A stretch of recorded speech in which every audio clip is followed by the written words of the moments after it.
అది చాలా గొప్ప పాయింట్. మా ఇద్దరు తండ్రి కొడుకుల మ్యాటరు వీళ్ళందరికీ కారణం. అందులో ఇమోషన్ ఉంటుంది. ఆ ఇమోషన్ ఎక్కడ టచ్ చేయాలో టచ్ చేసి వెళ్ళిపోద్ది.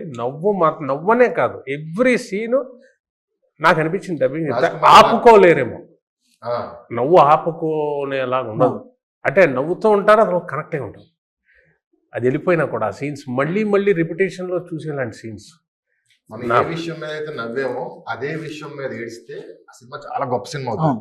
Anusha garu, after a gap Anusha is back. I'm back. No gap. No gaps now, Yeah. by the grace of God.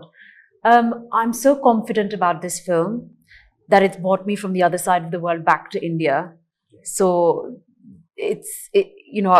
I'm very confident. I really, really believe this film will be loved by so many people. The families can come and watch the movie together, children, elderly, friends, all your bachelor